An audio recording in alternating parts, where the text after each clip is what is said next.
পহেলগাঁও পৌঁছতে জঙ্গিরা বিশেষ মোবাইল অ্যাপ ব্যবহার করেছিল। 20 কিলোমিটার জঙ্গলের পথ হেঁটে জঙ্গিরা ঢুকেছিল। সেনার পোশাকে আতঙ্কবাদীরা মিশে গিয়েছিল বাসিন্দাদের সঙ্গে। হামলার পর জঙ্গলের মধ্যে লুকিয়ে পড়ার বিশেষ প্রশিক্ষণ তাদের ছিল। পাক সেনাবাহিনীর তত্ত্বাবধানেই ওই জঙ্গিদের প্রশিক্ষণ হয়েছিল। কাশ্মীরের পহেলগাঁওয়ে ভয়াবহ জঙ্গি হামলার ঘটনায় তোলপাড় গোটা দেশ। কাশ্মীরের মাস্ট ভিজিট প্লেস পহেলগাঁওয়ে প্রতি 100 মিটার অন্তর একজন করে সেনা জওয়ান নিরাপত্তার দায়িত্বে থাকার কথা।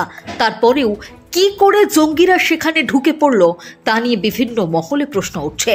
কেন্দ্রীয় গোয়েন্দা সংস্থা সূত্রে জানা গিয়েছে, জম্মু কাশ্মীরের ত্রালের ঘন জঙ্গলের ভিতর দিয়ে 20 কিলোমিটার হেঁটে জঙ্গিরা পহেলগাঁও পৌঁছেছিল। শুধু তাই নয়, ঘন জঙ্গলের ভিতর দিয়ে যাতে সহজে বৈশরণে পৌঁছানো যায় তার জন্য ওই জঙ্গিরা এক বিশেষ ধরনের মোবাইল অ্যাপের সাহায্য নিয়েছিল। অ্যাপ অনুসরণ করে পাইনের ঘন জঙ্গল পেরিয়ে বৈশরণে ঢুকে 5 জঙ্গি পর্যটকদের উপর হামলা চালিয়েছিল। গোয়েন্দা সংস্থার সূত্রে খবর, পাকিস্তানি ওই জঙ্গিরা যে মোবাইল অ্যাপ ব্যবহার করেছিল তা হল আলপাইন ওয়েস্ট। আগেও জম্মুর জঙ্গলে হামলায় জঙ্গিরা ওই অ্যাপই ব্যবহার করেছে। নিরাপত্তা বাহিনীর নজর যাতে সহজে এড়ানো যায় তাই জঙ্গিরা জঙ্গলের রাস্তা বেছে নিয়েছিল।